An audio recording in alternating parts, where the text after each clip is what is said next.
Hello everyone. In today's video, I'm reviewing and cooking some rice in this Aroma rice cooker. And yes, it has some extra buttons on it with a few different cooking modes, and actually I've been using them unlike some other appliances where there are way too many buttons and I only use one or two.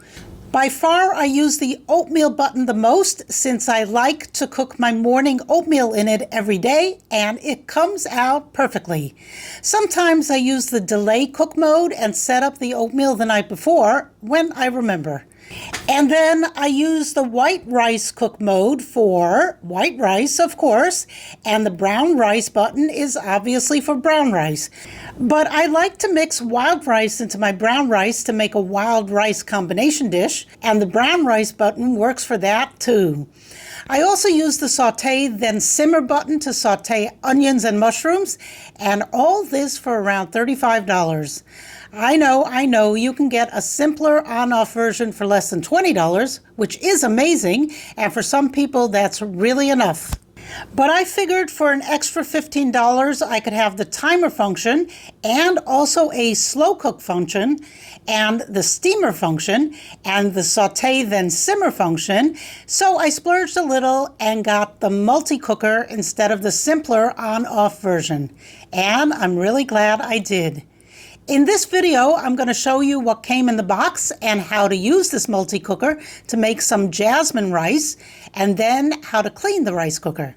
I'll have some future videos on using the other functions for oatmeal, as well as making wild rice, brown rice, and quinoa, and also a video on the delay timer function, the steaming function, and the saute then simmer functions, which I found very useful for sauteing onions and mushrooms. If you're interested, make sure to subscribe and hit the notification button so you'll know when I post those videos. Okay, so what you get is this. This is the smaller 2-quart capacity. They say that it is for 4 cups of uncooked rice, but what they don't tell you is a cup is not really a cup. That's right, they have their own idea of what a cup is, and that's included in the package. So it's 4 of these cups, which measure out to 3/4 cup, or 180 ml. Still, this holds quite a lot of rice, enough for a family of 4, maybe even 6, depending on if it's a side dish or a main course. There is a 5-quart larger model. It sells for around $50. So if you generally cook for a bigger group of people, then go for the larger size. But I'm happy with this. It takes up very little space on the counter next to my air fryer and coffee maker, and it's light, so it's easy to pick up and move around.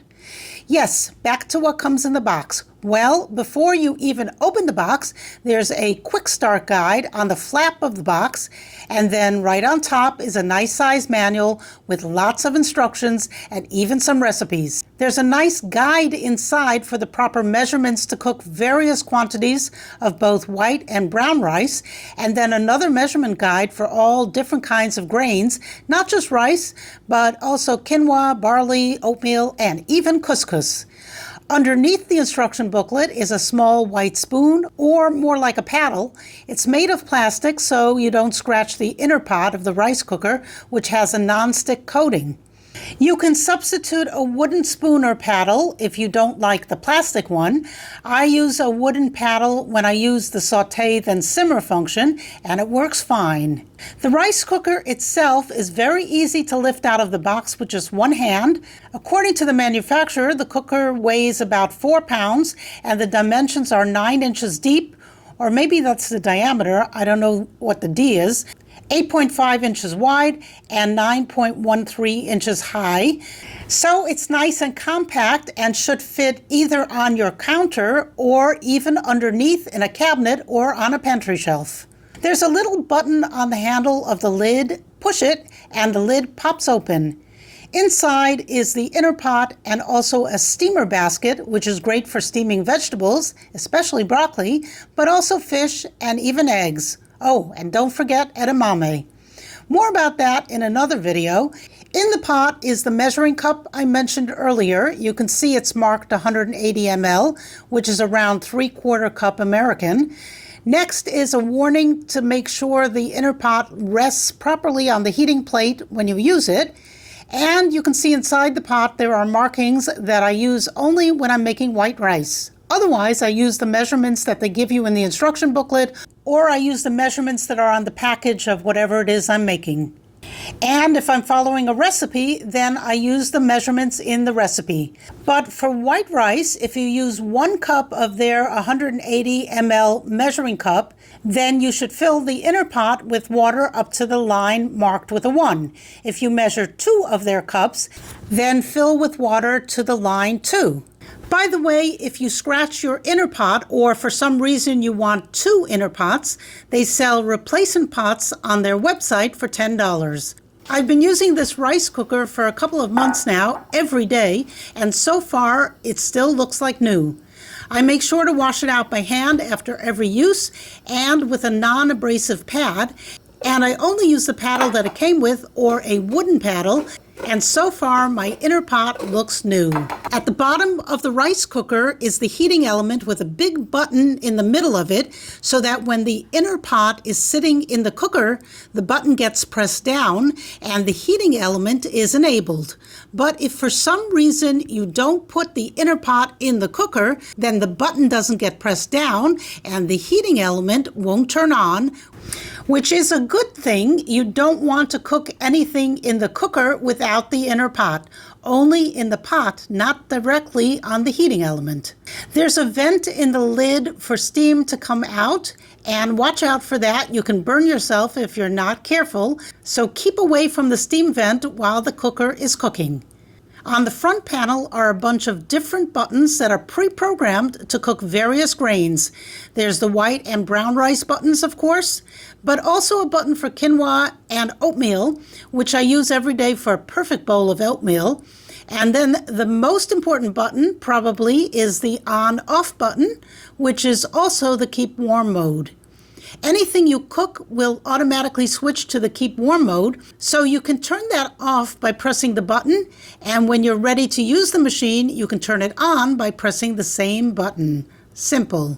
What's really nice about this cooker are the other modes, especially the delay timer mode, so I can set up my oatmeal the night before and have the timer set to have it ready in the morning. I'll show you how I do that in another video, but it's pretty simple. After you set up the inner pot with your oatmeal and liquid, then you turn on the cooker using the on button, right? And then press delay timer, and then press the plus or minus buttons to increase or decrease the delay time by 1 hour increments up to 15 hours. What's a little annoying is if you want your oatmeal ready, say at 6:30, then you can't program it for 6:30. You can program it for, say, 10 hours in advance. So say at 8:30 the night before, you need to program it.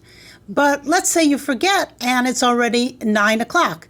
Then you can have it ready in either 9 hours or in 10 hours. 9 hours later would be 6 a.m. and 10 hours later would be 7 a.m., but not 6:30. So you need to use some strategy there. Okay, onward. Let's have a look at some more buttons. This one is one button I use quite a bit. It's the saute then simmer mode, and it's great for sauteing onions and mushrooms. And that's because it heats on a high heat for sauteing, and then it automatically switches over to a simmer mode once you add in some liquid. This button here is for the steam mode. It's another mode I love. The cooker comes with a steamer basket that is perfect for steaming veggies or even fish. According to the directions, you should add 3 cups of rice cooker cups, that is 3 cups of water to the inner pot, and then put the food to be steamed in the steamer basket, and it fits nicely in the rim of the inner pot. Close the lid, turn on the cooker, and then press the steam button, and the display will show a flashing 5 representing 5 minutes of steam time. Here you can use the plus and minus signs to add or subtract minutes, up to 30 minutes, in 1 minute increments. Now, why can't they have 1 minute increments on the delay timer? Once the water boils, then the countdown will begin, and once the timer hits 0, the cooker will beep and switch to the keep warm setting. The one mode that I don't use is the quick rice mode. It skips over the rice cooker's sensors for faster cooking time, and the rice will get done faster, but it will not be as fluffy and perfect. So use this only when you are in a hurry, and beware, you may not be happy with the results. And then there's also a slow cooker mode. You can cook soups or stews on low for up to 10 hours using this mode. Again, the timer only works in 1 hour increments, and once the timer is done, the cooker will switch over to the keep warm mode. This cooker is a small size, so if you're going to cook soups and stews, you'll probably want to buy a larger size cooker to make a large batch, and then use this smaller cooker to reheat a portion or two. The instruction manual provides a nice table with rice to water ratios and for other grains as well. You can see from this table that it's best to use the cup that comes with the cooker and then fill the pot up to the appropriate line, and I'll show you how to do that in this video. We will be making some jasmine rice, my favorite white rice. Here's the chart for other grains, and yes, this makes perfect quinoa and even couscous, not just rice. There's also a table for steaming times, so you can set the timer if you're not sure how long you should steam, say, corn on the cob. Then, according to this table, set the timer for 20 to 25 minutes. I have to say that a lot of thought went into this manual, unlike some other appliances I bought. They really provide you with a lot of information here. They even include some recipes. Okay, one last thing to look at before we make some rice. This small plastic piece is called the condensation collector, and yes, it's where the condensation collects, which is nice because otherwise it would be dripping all over your counter, I guess. After you finish cooking, you'll need to remove that and drip out any water that may have collected there. And I usually give it a rinse, and then don't forget to put it back on. Okay, let's go ahead and make some rice. This is apparently America's favorite rice. I definitely like it more than Uncle Ben's. It's got a light, fluffy texture when cooked right. And if it's fresh, it has a slight aroma that's hard to pinpoint. Some people say it's popcorn and some people say it's floral. I'm not sure, but it smells good to me. I'm going to measure out exactly 1 cup of the Aroma rice cooker cup, which is actually 3/4 cup. And then I filled the cup up and leveled it off with my very clean finger, and then poured the rest back into the bag. So there, I have 1 level cup of rice, or really 1 level 3/4 cup of rice. And now we rinse the rice, and you can see here as I swish it around in the pot, the water gets cloudy. Rinsing the rice removes some of the excess starch that's on the rice, and it will give a fluffier texture with separate rice kernels. If you don't rinse the rice, then that excess starch will remain on the rice, and you might end up with a stickier, gummier rice, which you might like, but I like it light and fluffy, so I make sure to take that extra step and rinse my rice. I usually rinse 3 times or until the water looks a bit clearer than when I started. Next, I need to add water up until the line marked 1, since I used 1 cup of rice. You can use broth instead of water for more flavor. I'm just using plain filtered water here. And then you can also add salt or seasonings or herbs at this point. How about a bay leaf? Anyway, according to Gordon Ramsay, seasoning should be done before cooking rice so that the rice has a chance to absorb the flavors. Here, I'm not seasoning, I'm just making plain white rice all by its naked self. So add water or broth until the proper line on the inner pot. The lines are embossed, not painted, but embossed into the pot, and they're a little hard to see, but if you tilt the pot just right and the light catches it just right, you can see the one line. I used the rice cooker cup to measure out the water, and 1.5 cups got me to the 1 line. It's not an exact measurement since there was excess water already in the pot from rinsing the rice, so it's really best to just use the line marker in the pot. Now it's also the time you can add the seasonings, including salt if you want to.